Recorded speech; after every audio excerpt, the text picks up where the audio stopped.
this episode, I really just want to look at you and the entrepreneurial side that you've come into. So just like generally speaking, when you were a kid, did you always have an entrepreneurial bone in your body, or is this kind of like a happy series of accidents? I don't know. I mean, I think I think at one point I did like the lemonade stand, which I don't know if that'd be considered entrepreneurial or not. Maybe. I think, yeah, I've always wanted to do something to earn money. I mean, when I was 14, that was at the time where like you're too young to really work unless you have your parents sign off. And I tried to get a job at like a landscaping company, but that didn't work. As soon as I turned like 16, I got a job at McDonald's, worked there for 2 years. And then I went to college. And so for the longest time, like I didn't actually want to own my own business. And then not sure what shifted, or maybe it was just COVID or something. Maybe it was like that whole side hustle. I think it was a side hustle thing of like 2020 and COVID times. But yeah, before that, I didn't really want to own my own business. Like I just wanted to punch the clock 9 to 5. But just a series of jobs, and I think working for an employer that didn't value my time as much. Just those having some experiences where it's like, well, I have these experiences that I've collected over the last, decade or two.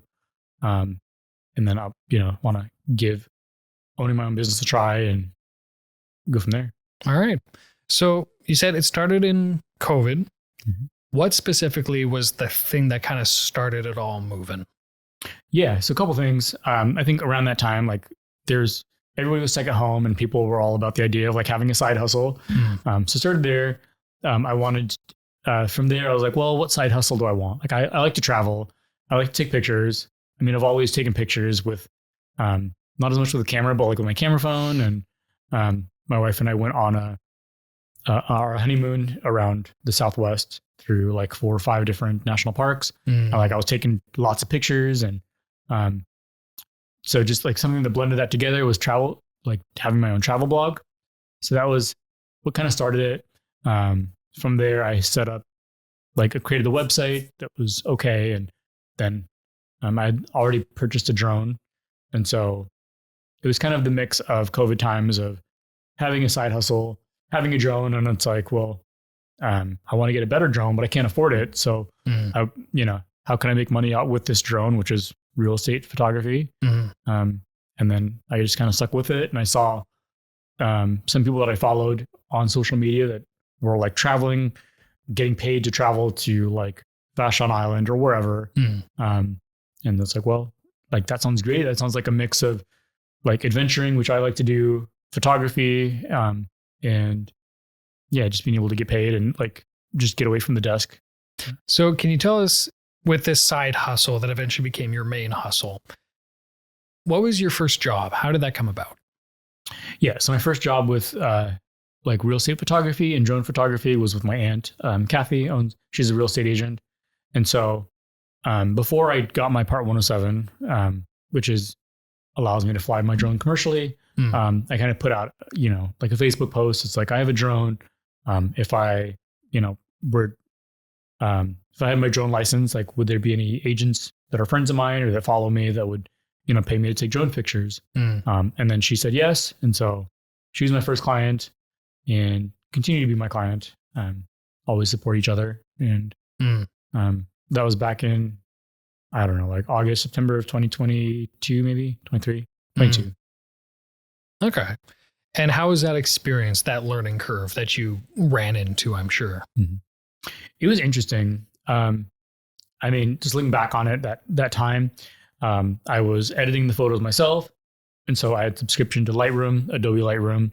I would like take all the pictures, edit them myself, and then like put them in Google Drive at that time, send an email with all the links, with a link to the Google Drive for her to download. And then try to find a way to like get paid either through like PayPal or Venmo before I actually had a business account. Yeah. And so, hopefully the IRS isn't watching.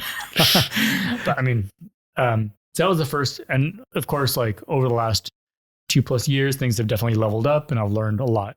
But that's kind of how I started was, like wanting to do the side hustle, wanting to do something with photography. And So when you look back at that first job's quality of work, what's your thoughts on it? He was like, I did that right. She got her money's worth. Or like, oh, thank goodness she was okay with it. I mean, we got to start somewhere. And like when I'm coaching real estate agents on getting on camera, it kind of is the same idea where it's like, you know, even people like us, or even people that are on like social media that have these professionally produced videos, like they all had to start somewhere. And I think it's not helpful to think of it like, you know, this is like, it was so bad back then, or just like, that was the best that I could do at that time. Since then, like shortly after that, I, you know, bought a course on how to do real estate photography. I joined a couple of different communities on real estate photography, learned all these different skills, got revenue so I could buy better equipment. But I think at that time it was the best that I could do. And yeah, I mean, like it helped the house, you know, get on the market. And I mean, you know, compared to not having drone photos, definitely worthwhile to do it. Oh, for sure. Yeah. Okay. So let's talk a little bit about, you gravitated to this field. We talked a little bit about how you like to travel, you like taking photos. These were things that you were naturally inclined towards. But why did you stay in this field? Why did you decide to make this your main hustle? I think, why did I want to do this full time? I think I just saw an opportunity to, like not only, so I saw an opportunity to work for myself, and I saw like I at that point I'd been in like the community, the real estate photography community, for over a year. And like I had bought a couple courses on like real estate photography from people that had been doing it for a while that were sharing. And I guess I thought I saw a potential to be able to make enough to support myself.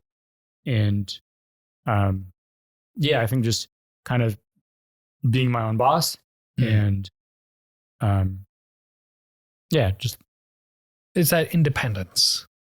And I think just like a lot of times there's people that want to like see if they can do it, or see if they can do it. And